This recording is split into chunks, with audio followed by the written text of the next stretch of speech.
morning and welcome to Morning Movie News. First off, a little bit of an update.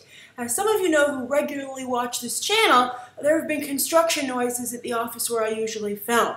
And I always have filmed this at an office, although some of you have very graciously assumed that those nice conference rooms were my home. Well, this is my home, and I'm going to be shooting here for just a little bit while I try and secure a more quiet space to film, because it just isn't professional to ask you to have to compete to divide your attention between what I'm saying and construction that can't be helped. And the building that they're building near that other office is only on the ground floor. So it's going to be building, they're going to be working on it for a very long time. But I won't be filming from home for too long, probably just the next few weeks, again, while I work to secure another filming space. So thank you for your patience. It's nice and quiet here, and we can talk movies. Also, it came in a lot of handy last night when all of my equipment was here when they dropped the Avengers Age of Ultron trailer early. So that was a little bit of a serendipitous turn of events. But let's get on to today's top stories, where Disney once again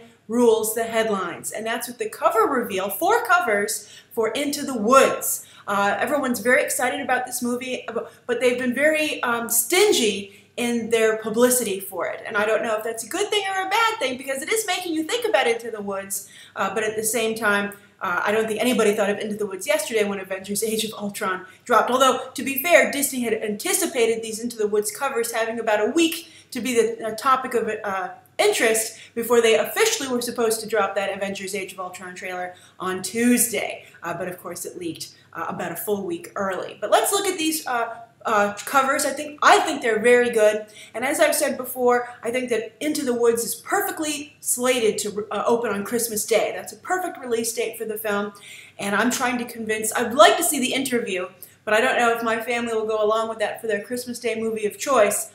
Into the Woods, though, I have to say they're not that excited about that either, so maybe I can swing The Interview. But let's look at these photos, all right? So the first we have is we're going to do them in the order that Entertainment Weekly puts them in. They have 1 through 4, and they start off, of course, with our very first look at Johnny Depp. And shout out to Nikki Thompson. Once again, he has some crazy facial hair going on. I don't know what it is with Johnny Depp and mustaches, but Nikki had said that. Nikki's a frequent BTT viewer and commenter, much appreciated. And Nikki had commented about that with Mordecai, that trailer. Once again, he had funky facial hair and an accent. And so we'll see if his big bad wolf has an accent. But I mean, I wonder if growling and such can be considered, an accent. Perhaps that's, we can give it in that category, just so Johnny Depp can continue his streak. I had some concerns about how Johnny Depp would look because of the fake hands that we see that we've seen in the one trailer they've released to tease Johnny Depp. Here, they still rub me a little bit the wrong way, especially because they're not the same color as his face. I'm like, you can make fake hands any color, thus they're being fake. So why wouldn't you match the pigment of his skin tone, or put makeup on his face to match the hands? It's a weird choice. But I do like that he's holding his tail. I do have to say I'm a sucker for Johnny Depp. He always manages to get me with his hijinks. But I think it's The Wolf by Johnny Depp, and I think it's a real argument, and I think that's something that Rob Marshall probably has to think about very long and hard, and any director who works with Depp, is when are you giving the audience what they want with Depp, and when have you crossed too far into just self-indulgence for Depp? Because Depp is famous for being Johnny Depp. I like the ears coming out of his hat, the whole, it's very much like Jim Carrey's The Mask. And, that's tough competition, though, because Jim Carrey's The Mask, who also was a wolf at times, was really entertaining. So I like it. It's good. I'm glad to see Johnny Depp's first look. And I also think it's interesting that he has the same color palette almost exactly as Meryl Streep's The Witch, who's on the second cover, which we'll talk about in a moment. So I guess that's the color of magical things who live in the wood, eh? All right, so also poor Little Red Riding Hood, Lila Crawford, she's really getting the short end of the stick here in terms of attention on the cover. Largely, she's just there to be like, see, Little Red Riding Hood's here, and I have my red hood on, even to the point where her back is turned to show the red hood, which is obviously more important than Lila Crawford. But this is a big break for her. They had to age up the characters we've discussed before because there's some romantic undercurrent to this song, the song that these characters have together. And so they thought that the original choice, Anna Sophia Robb from the Ellen DeGeneres Show, was just too young. Lila Crawford, I think, is just on the edge, but she's looking old enough here, I think, in this picture. But it's all about Johnny Depp, obviously, and of course he gets cover number 1. All right, let's look at cover number 2. I like this quite a bit. I think that Meryl Streep's hair is amazing. As you can see, it somewhat is like a more awesome version of my natural hair, you know, the way my hair curls. So I love seeing it in a movie. I think she looks great. I think, also, I don't know how much this is retouched, but Meryl Streep is looking really good. She looks really beautiful, I think. It's a really high glamorous look, and I think it's interesting they chose to go with the glam look instead of the old crone look that I think they first used to publicize the film. I think it adds something fresh to the conversation and just makes another reason for you to be more excited about it. It's a great wig, and if the movie's popular enough, I do have to say I see a lot of cosplay and Halloween costumes coming out of Into the Woods in the future, both at conventions and Halloween, which of course is coming up. But I think she looks really great. Again, also the same color palette as the wolf. Let's move over to Rapunzel. Now this is Mackenzie Mousey. And if you head over to BTT Disney, I have a whole lineup, a whole video talking about the entire cast of Into the Woods and their background. She comes from the world of theater, that's why you haven't heard of her. So she better deliver with her songs, because that's the whole reason she's here, right? But some people have commented that her look mimics Tangled. I don't actually see that. I think it's pink. I guess that's the only real similarity. But, you know, Rapunzel was pink and purple and had a very distinct kind of like day dress. You know, she's very different than the other Disney princesses in that her gown is something she can wear running through the woods with no shoes on. And I thought that was, you know, a nice touch for the character and made her a little bit more distinct. This, you know, I like the ribbons. Everyone loves ribbons.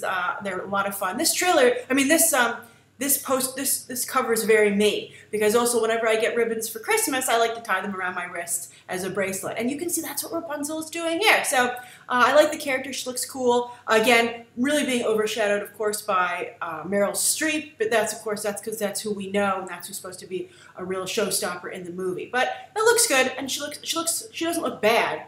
I don't think that she doesn't pop like Meryl Streep. But that's why Meryl Streep's famous. You can see who learns to pop and who doesn't. It's very, very interesting. Models know how to pop. That's something Tyra Banks, I think, has done a good job pointing out on America's Next Top Model. But, you know, I think theater actors don't. Movie actors do as well because, you know, they have to have a lot of still photos. But I think it's hard to know exactly how to pop. And so far we've had movie star paired up with theater actor, Lila Crawford and Johnny Depp, and then Mackenzie Mousey and Meryl Streep. And you can see the movie stars are the ones who know how to pop. All right, now the next one we've got 2 movie stars. And I have to say Anna Kendrick wins this pop battle. She looks great. The reason I think she's on the 3rd cover instead, you know, Emily Blunt is in the 4th cover, even though hers is the role that in the original production won the Tony. But I think you see Anna Kendrick here because she is just a great choice as Cinderella. She has a very big growing fan base thanks to Pitch Perfect. I think she's a great choice as Cinderella. I think she's someone audiences will really get behind. The exact demographic they need to like Into the Woods is going to love Anna Kendrick as Cinderella.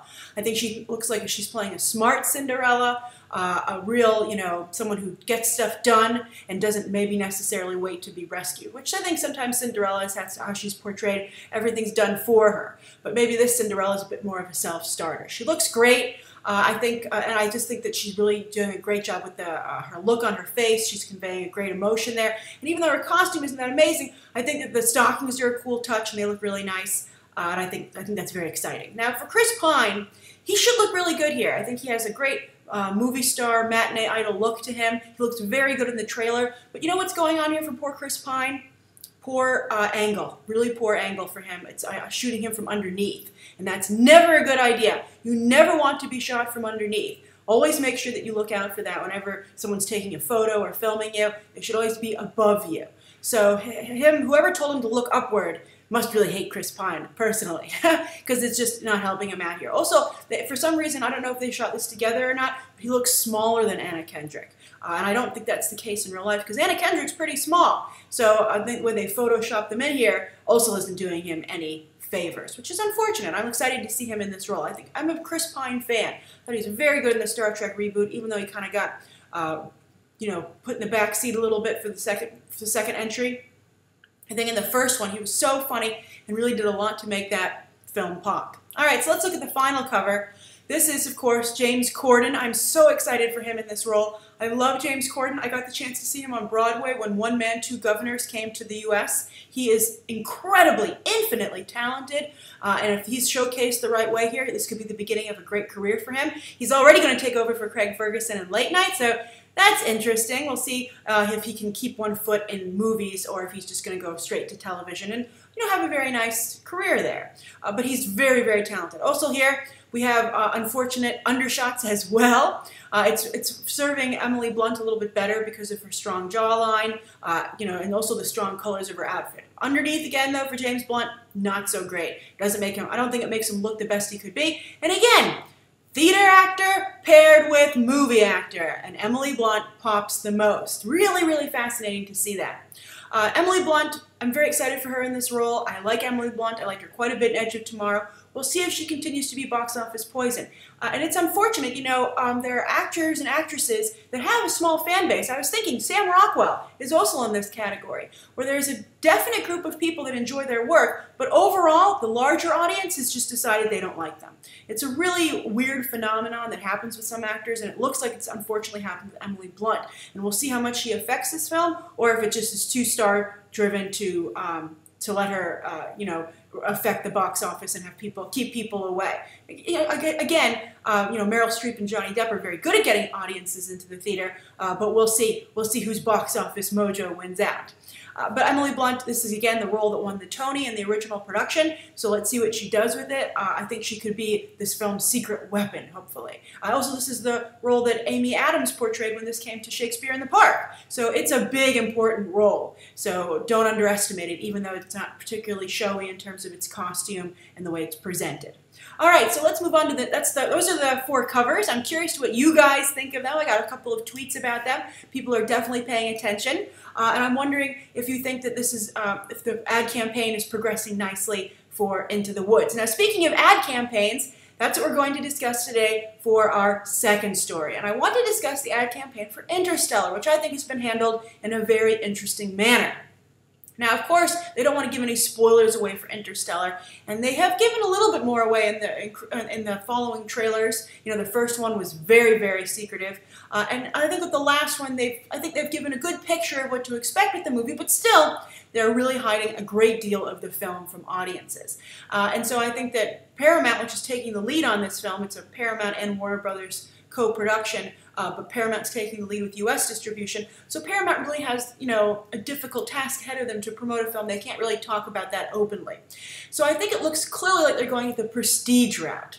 Now, not only have I seen a number of interviews with, and it seems like they're really focusing on Matthew McConaughey, Anne Hathaway, and Jessica Chastain as their lead actors. And that, I've seen big stories about interviews with them and with the very prestigious glamour shots where they're wearing all black and everyone's like, look at these great actors come together to make Interstellar for Christopher Nolan. I'd be like, throw Christopher Nolan in there. I think he's a bigger star than all 3 of them combined. And that's, I think, a bit of a problem for the film. I think Christopher Nolan is the big star for Interstellar. I think he should be who they're pushing the most. I think Matthew McConaughey, people like him, although I think this idea of keeping the McConaissance going, for instance, I think he's winning, I believe he's winning the American Cinematique Award. I feel like people are over with the McConaissance. It was great, it was awesome, and I think you can see that by him not winning the Emmy for True Detective. The people are moving on. He has his Oscar, that's great. Let's go find somebody else. Let's see if what you can do McConaughey when you don't have the full force of a comeback behind you. So I don't think he has quite the same amount of star power that he did during his Oscar season. Then also Anne Hathaway, I think that she's reinvented herself as someone who wins awards, but isn't quite the fan favorite that she was during her days as The Princess Diaries and The Devil Wears Prada, which, she actually has great disdain for. But that's when she could really command a big audience and get people into the theater. That's something that hasn't really happened for her so much. I think Les Mis was successful, and of course, obviously, The Dark Knight Rises, but those were big, epic productions, Batman, a famous musical, and also she did an amazing job singing there. And there's no moment here. There's no, singing that amazing song in this trailer that people are like, I have to go and see that, which I think was a big thing for Les Mis. And then Jessica Chastain has never been a box office star, and in fact, her own Oscar salvo, The Disappearance of Eleanor Rigby, which she produced, has had tremendous trouble getting off of the ground and getting any buzz and any recognition from audiences even. So not a group that I'd be like, oh, this will get everybody to come in. I'd be like, just put Christopher Nolan up there. And then the other interesting thing is that because no reviews have come out yet, they're really playing this one close to the vest. They had two directors come out and endorse the movie, Brad Bird and Edgar Wright. And I thought that was a fascinating turn of events to do it that way. And I think it also plays into, again, that Christopher Nolan is the star of this movie. And that's why they have directors vouching for it. They're like, Christopher Nolan done good. And I think it's interesting who they chose. Brad Bird, and did they choose the right people? Maybe they should have called up like Martin Scorsese or something like that. They chose very fan-friendly directors who I think a lot of your mainstream audience would not be aware so much of who they are. And that's another hurdle for this movie, getting beyond the fanboy demographic that still continues to say, in Nolan we trust. So Brad Bird, for instance, beloved by animation fans and also fanboys because of his work with Mission Impossible, Ghost Protocol, and of course The Incredibles played in very heavily with the fanboy community. And then Edgar Wright, of course, is huge with the fanboy community, but even there, he has a little bit of a speed bump. We'll see how badly that affects him by quitting Ant-Man. And then, of course, he's never connected with mainstream audiences, so I don't see how they would value his vouching for a film at all. So I'm curious what you think of the ad campaign for Interstellar. The tickets are selling quite well in IMAX. You know, it comes out 2 days early, or any place that will play it as in film, not digitally. And so it seems to be doing very well in its upfront sales. But I'm just curious to what you think about how they've launched this film, and do you think they have had the right focus? And, as movies, we want them to be more secretive in their ad campaigns and not give anything away. What do you think of Paramount trying something different here? Do you think it's working? All right, so the third story of the day, talking about award season, which I'm sure Interstellar hopes to be a major player, and Into the Woods, there was a story about Neil Patrick Harris yesterday not being the first choice to host this year for 2015. I thought that was very interesting. So who did they want first? Well, they really wanted Ellen DeGeneres to come back, but apparently she said, no way, I'm not doing it. And I have to say I would agree with her. I think her selfie, her Oscar selfie, was genius, pure genius. It was just in Ellen's wheelhouse. It's what she does, and it played into the importance these days of social media, particularly from a business perspective. The industry, the studios, and the networks, they really value traffic on Twitter. And so Ellen DeGeneres, of course, did that in a major way. And it was just a great photo. She'd walked through the audience before in her prior hosting bit, but she managed to not only repeat the bit, but to really raise the stakes and up the ante, which is the sign of a great comedian.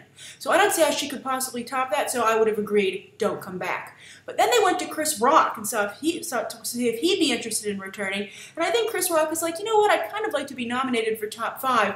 I think that's unlikely, but maybe he just felt Ellen was a tough act to follow. And also, of course, he's still infamous for really hurting Jude Law's career with his Tom Cruise jokes. Maybe he was like, you know what, I can't be trusted up there, let someone else handle it. So he turned it down. Then their third choice is someone I thought was very interesting, and I really would have loved to have seen her take on the gig, but I can also understand why she didn't take it. Who? Julia Louis-Dreyfus. Thanks to Veep, she is riding high. She also did a very nice turn in Enough Said opposite James Gandolfini, which saw her get some nominations in the acting for the film category. And she did a great bit with that, of course, over in the Golden Globes last year. But maybe that's the other thing. Golden Globes hosted quite famously by Tina Fey and Amy Poehler. They'll be doing so again this year for the third time. And perhaps Julia Louis-Dreyfus felt, I can't compete with that. I'm kind of similar. I think Tina Fey and Julia Louis-Dreyfus have a similar vibe, so she felt, you know what, let them do their thing. I don't want to get into that space. Also, she's doing so well with Veep, and her comedic timing is spot on there. And maybe she's like, you know what, I don't want to, detract from that in case I misfire, because a lot of times, that's why James Franco was so unhappy with the way his hosting gig turned out with Anne Hathaway, because he didn't like the jokes that were being written for him. You can bring in your own team, but I do believe that Bruce Vilanch and company still show up and contribute some jokes as well. It's political. You have to take some of their material and some of your material. And that's why I think some jokes don't land when you watch the Oscars, because they keep hiring some writers who aren't particularly good. So maybe Julia Louis-Dreyfus was like, I'm not an improv comedian. I'm not someone who can just do things at the drop of a hat, kind of like Ellen and Chris. Billy Crystal even, and I'll talk about him in a moment. I need a good team of writers, and I don't trust that they'll be in place for the Oscars. She'll probably do a bit. She did a great bit at the Emmys as well, and Julia Louis-Dreyfus is in a great point in her career. How nice for her. I really come to respect her as an actress, and even because of her current run, I've appreciated the work she has done on Seinfeld even more so. She really was a pioneer in that regard as a female comedian. And I think she doesn't get enough credit for that. But she's getting some credit for something else, for Veep, etc., so that's good enough. So I just wanted to say my favorite Oscar host to date is still Billy Crystal. Bob Hope, but he doesn't really ever get aired. I'm a big Bob Hope fan, and maybe that's why I like Billy Crystal, because he borrows a lot from Bob Hope's Oscar playbook. But I think he's done a wonderful job. There's a reason he's hosted the Oscars so many times, and I really enjoy his work. I also did like Ellen DeGeneres quite a bit this last time. I thought her jokes were fantastic, wonderfully on point. She had a great monologue with just enough edge to it. I was very impressed. Also, on a side note, Seth Meyers had one of the best awards monologues I've ever seen with the Emmys. He was also quite talented. And then also, I like Seth MacFarlane. I know he took a lot of slack for his We Saw Your Boobs song, but that song, there was not a lie in the song. Every single person did show their boobs, and they did do it to try and get an Oscar. And that's a pet peeve of mine, and I really appreciated that he put a spotlight on that. And to this day, I think his flight socks in the dryer gag is one of the most brilliant things I've ever seen. And I think he brought a really different energy to the Oscars, which I appreciated, but as we know, nobody else really did. Although I could have done without his anti-Semitic jokes. Sometimes I don't like his 9/11 jokes. Seth MacFarlane really hurts himself by sometimes just, going into territory that you shouldn't just because he wants to prove that he can. But at what cost, MacFarlane? At what cost? All right, so those are the three stories of the day. Let's get on to the viewer question, which comes from another frequent BTT viewer, Hernan Frankreich. And Hernan says, "Hi Grace, big fan and long watcher." I know Hernan. I'm familiar with your YouTube handle. I always appreciate your comments and your viewership. And Hernan says, "I have a question about animation in TV. As I watch the new shows of superheroes, Ultimate Spider-Man, Avengers Assemble, Teen Titans Go, I wonder, why do the animation channels have trouble keeping the mature shows like Young Justice and Korra? I remember growing up with shows like, for example, 90s Spider-Man, Batman Beyond, Justice League, and it didn't turn out bad. Especially thanks this show's, Hernan's from Argentina. So Hernan says, especially thanks to these shows, I began reading comic books. Okay, hope you answer it. Hi from Argentina, smiley face. Hi Hernan, hello in Argentina. Great question, and I think it really points out an excellent, reason, point of, inquiry as to why animation seems to be skewing younger, but you have live action shows doing quite popular with comic book characters. And perhaps that's where your adult, more grown-up, mature comic book storytelling on the small screen is going, into live action. Something you couldn't do before because of special effects and budgets, but now as that becomes easier and there's more technology to make it more feasible financially, they can do it live action, and audiences want to go watch Arrow, The Flash, Constantine debuts this weekend, Netflix slate, etc. So that could be one reason. And also, so you say, why does it not work out? Why are the shows younger? And I think that it's all toy driven. I think that that's really the issue. I think your older audiences have plenty to keep them busy. And then at the end of the day, networks that air these animated shows like the WB, Cartoon Network in particular, Nickelodeon, they rely, the show that airs is just a small part of their profit margin. And so if you don't buy the sheets, the toys, the action figures, the stickers, you're not going to, that's not, that timing slot when they can air a show isn't performing the way it should. And I think that's why you're seeing the development and animation that you're seeing. Legend of Korra. People love Legend of Korra. It's very popular and it's done quite well online. And the move to online turned out to be quite good. And Nickelodeon's finally really kind of like displaying it correctly in that platform. But it is still coming to an end. And at the end of the day, I think Nickelodeon feels, you know what, there's nowhere that this can go beyond being a television show. It couldn't go to being a movie, which I don't totally agree with because M. Night Shyamalan just butchered it. And I think if they told an original story in a movie instead of trying to do, a retread of an entire season in one movie, it would have been more successful. But you know how Hollywood suits think. They see a failure, a colossal failure, and they say, I don't want to go back there, especially because of how much it will cost me to go back there. It's too risky. So it can't become a movie. They haven't tried to sell action figures. They were too late getting out video games for it, so it doesn't sell video games. And I think that the Legend of Korra crowd, while they'll definitely tune in to watch it online, you guys aren't buying stickers. You aren't buying Legend of Korra little change purses and wallets. That's the audience they need because that makes into a lot of money. Look at SpongeBob. SpongeBob has been on for over a decade because it brings in billions of dollars in merchandising sales, because it can be on anything and everyone buys it, and it can be a movie. They have another movie coming out. And so I think that's really what's going on, and that the show you're watching is just such a small piece of the pie for these networks. And then again, the older audience has something to watch because they can go and watch a live action show, which doesn't need to sell merchandise because it's available in prime time where they have higher ad rates, and they want that show to go also into syndication where you can make quite a bit of money. Syndication is when you get to a certain number of episodes, it can be sold to a cable network to air it in syndication, you know, between like 4 and 8 o'clock. They can air it then. And that's a huge money earner for everybody involved. That's why they throw parties, I believe, when they get to, I think you have to have 5 seasons, I believe. When they get to that, that's why there's always a big party, because they're going to now make so much money. And that's why network television is episodic, because it can be watched out of order. That's why I think that you might be watching Gotham right now and go, why do you have to do the villain of the week storyline? That's so annoying. I believe they're doing the same thing over in The Flash. And that's so that you can watch it, even though there's like underlying continuing B and C storylines. The A storyline is always, you know, introduced in the hour and ends in the hour. And that way, you know, with Gotham, I don't know if Gotham will get to 5 seasons, by the way, but, you know, in terms of as far as airing in syndication, you can air it, you know, and you can just watch one episode standalone and still enjoy it, even though the B and C storylines might be out of order. So that's the answer to your question, Hernan. It's all about business and money and the bottom line. And I'd be curious to know what you guys think. Would you have bought Korra stickers? Would you have bought a Korra video game? Do you want to see Korra go to a movie? And also Young Justice. And also, I'd like to point out that these are heavily female-oriented shows. Paul Dini has spoken to the fact that toy companies don't like female viewers because they don't buy the toys. But I think hopefully that's changing, you know, with the demand for Gamora merchandise, etc. See? They wanted to buy toys there, but they weren't available. All right, so that's today's morning movie news. Thank you, everybody, so much for tuning in. Please write down below what you think of today's top 3 stories and the viewer question, anything you'd like to see covered tomorrow, and any questions that you might have. Thanks for watching. Bye.